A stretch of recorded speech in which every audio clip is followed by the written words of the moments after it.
I had no particular reason to drive past my brother-in-law's property that Tuesday afternoon. No reason at all, except that my grandson had left his footy boots in the back of my ute the weekend before, and Douglas had mentioned wanting to borrow them for the junior clinic he was running out at Glenmore Park. It was the kind of errand that feels almost too small to bother with, the sort of thing you'd normally put off until the weekend. But I was already heading in that direction after my physio appointment in Penrith, and I thought, well, it's only 10 minutes out of the way. I was 63 years old. I thought I understood my family. I pulled into the long gravel driveway just after 2 in the afternoon. Douglas's silver Hilux was parked out front, along with a white van I didn't recognize. The house was quiet in the way Australian properties often are in the middle of the day, that particular still heat that settles over everything in late summer. A few galahs were making noise in the old gum tree out by the fence line. I grabbed the boots from the back seat, walked up to the front door, and knocked. No one answered.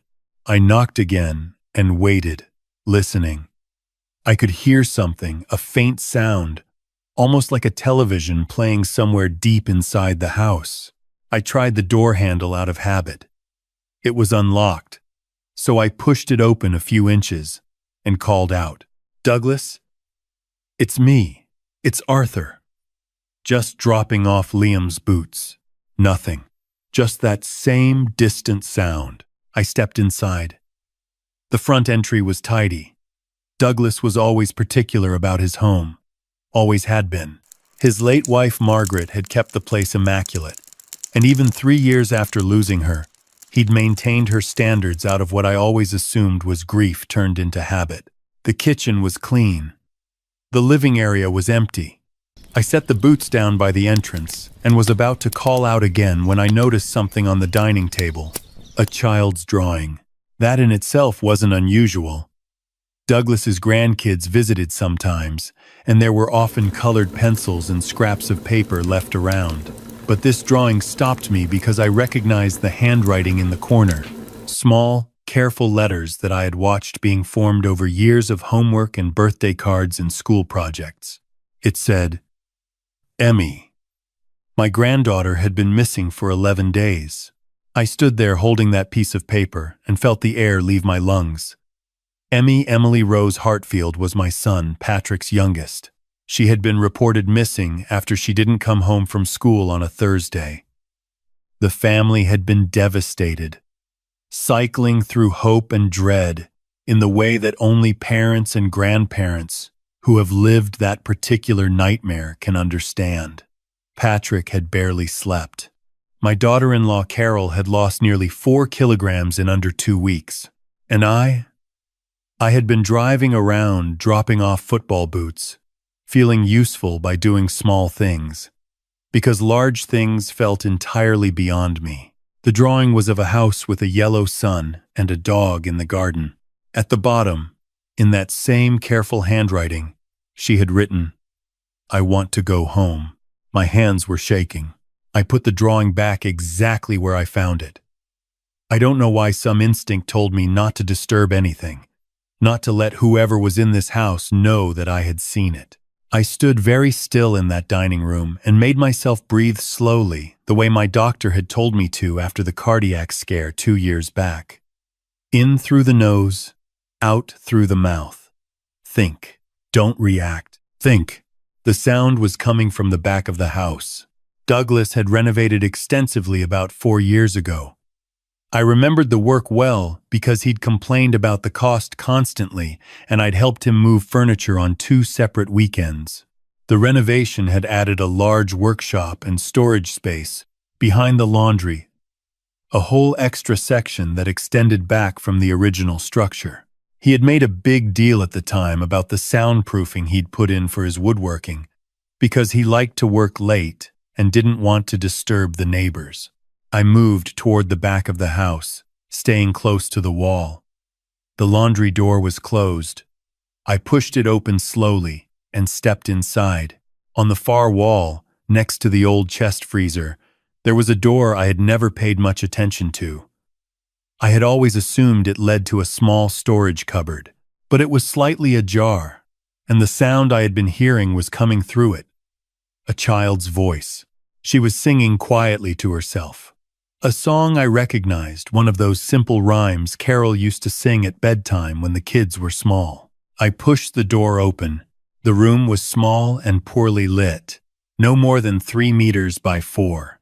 There was a camp stretcher with a sleeping bag on it, a plastic tub of water, some food wrappers, and my granddaughter sitting cross-legged on the floor with a coloring book open in her lap. She was thinner than I had ever seen her. Her hair was unwashed and tangled. She was wearing the same school dress she had disappeared in, though it had been washed at some point. She looked up when the light from the laundry fell across her face.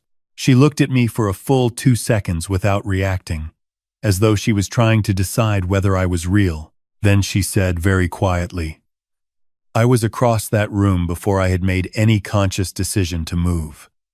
I was on my knees on that concrete floor with my arms around her, and she was gripping my shirt with both fists and trembling. I held her and kept my voice as calm as I possibly could, which took everything I had.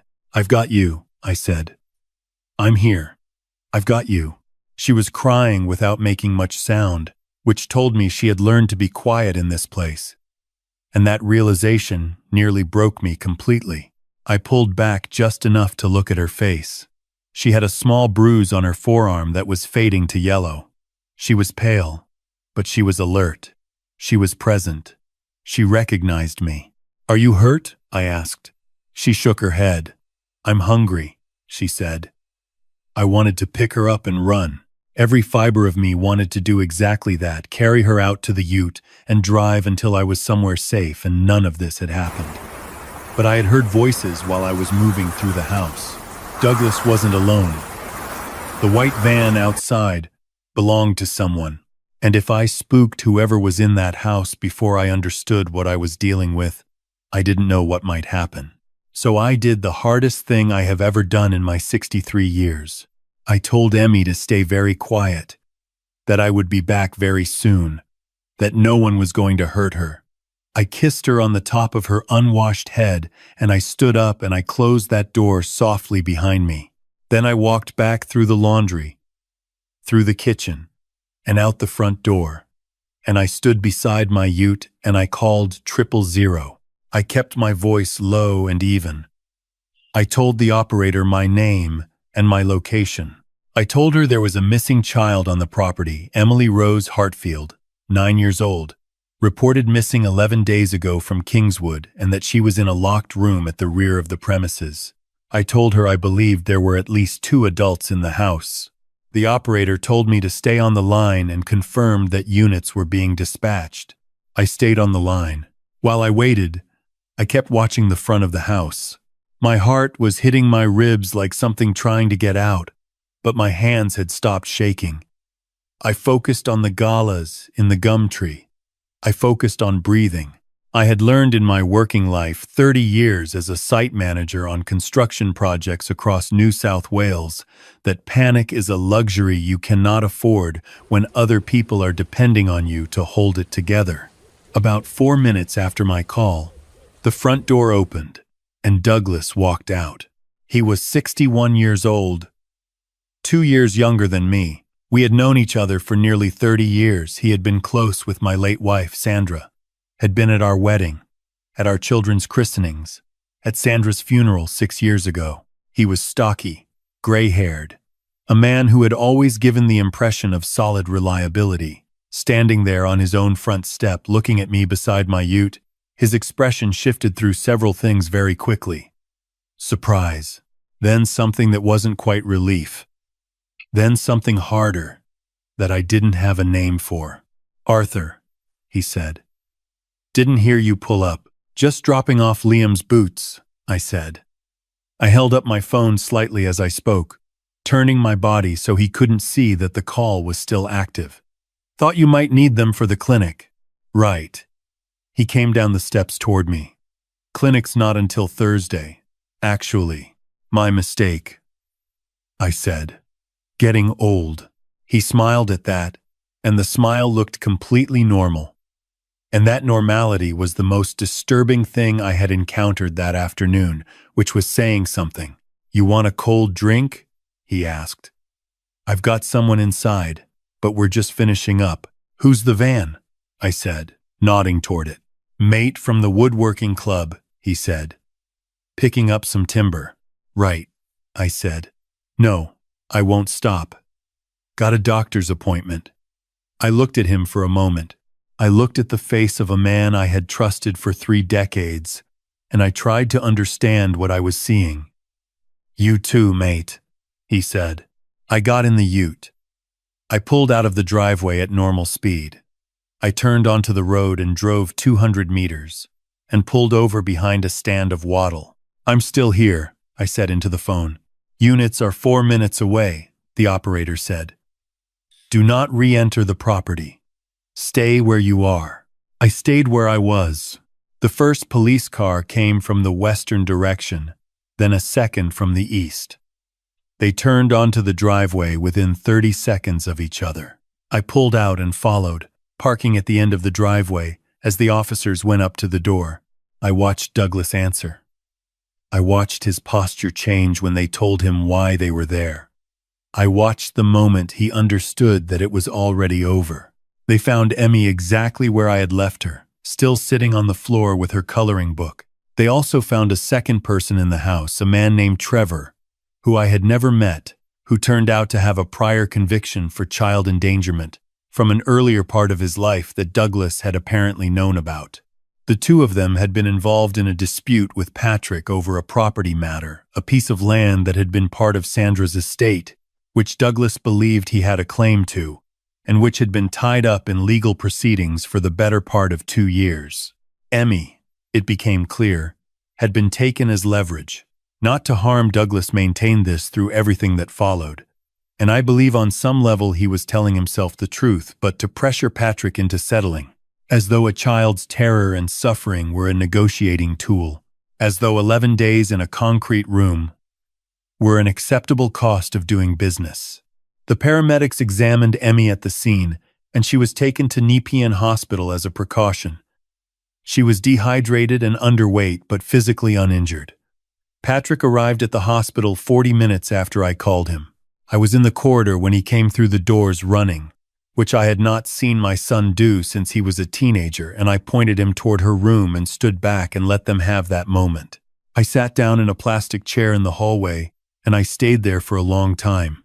There is a particular kind of exhaustion that comes not from physical effort, but from sustained emotional control. From holding yourself together for hours when every instinct is telling you to fall apart. I felt it settle over me there in that corridor like a weight. My hands, when I looked down at them, were shaking again now that there was no longer any reason not to let them. A young constable came and sat beside me after a while and took my statement. She was patient and thorough, and she thanked me at the end, which I found I had no particular response to. What I kept coming back to, sitting in that corridor, was the moment Douglas had smiled at me in the driveway. The completely ordinary smile of a man who believed he had everything under control.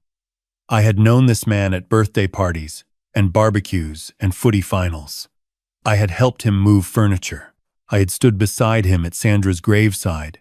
And none of it, not 30 years of proximity, not the accumulated small kindnesses of a long acquaintance, had given me any window into what he was capable of. That is the thing that stays with you. Not the dramatic moment. Not finding her in that room. The smile in the driveway. Douglas was charged with unlawful confinement of a child and a number of related offenses. Trevor faced additional charges. The property dispute, the piece of land that had apparently been worth all of this, was ultimately settled by the court, and Patrick received the portion Sandra had intended him to have. Emmy came home on a Friday afternoon.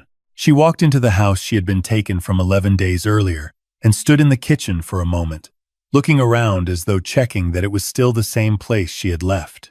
Then she asked Carol if there was any Vegemite toast because she said the food at the hospital had been terrible. Carol made her 4 pieces. I drove home that evening past the street where Douglas's house was, though it was slightly out of my way. I don't know exactly why. Maybe I needed to see that it was just a house weatherboard and corrugated iron and an old gum tree in the front yard, nothing more or less than that. The sort of house you would drive past every day of your life without a second thought. I have thought a great deal, since that afternoon, about the assumptions we make about the people closest to us. We construct images of the people in our lives, their characters, their values, their limits based on the things they show us, and we rarely examine those images with any rigor because the examination itself feels like a betrayal of the relationship. We trust people because we love them, or because we have known them a long time, or because they have never yet given us a reason not to. And in most cases, that trust is never tested in any serious way. So we never discover whether our image of the person was accurate. Douglas had never given me a reason not to trust him. Not until he gave me every reason. I am not suggesting we should walk through our lives treating the people we love with suspicion. That is no way to live, and it would poison everything good about those relationships. But I think there is a difference between trust and the absence of attention. I think we can love people and still notice them, still pay attention to inconsistencies, to small shifts in behavior, to the things that don't quite fit the image we've built, not with suspicion but with honest curiosity, with the willingness to ask the question we'd rather not ask. Emmy still sometimes wakes up in the night. She is seeing someone who specializes in working with children who have been through frightening experiences, and Patrick tells me she is making progress. She draws a lot. She was always a drawer, even before, and some of what she draws is still the house with the sun and the dog in the garden. But now, more often than not, there are people outside the house too. A family standing together in the garden, underneath that yellow sun. I think about that football boot errand a great deal, about how close I came to not making it, about what would have happened if I had decided it could wait until the weekend, if I had taken a different route home from the physio, if that door had been fully closed instead of slightly ajar, the narrow margin between an ordinary afternoon and the worst outcome imaginable.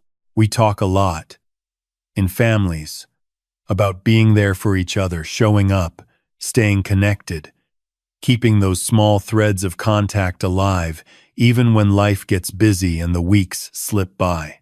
I always thought of that in fairly general terms. A phone call when you haven't spoken in a while, dropping in because you're passing, the small gestures that accumulate into the texture of a family life.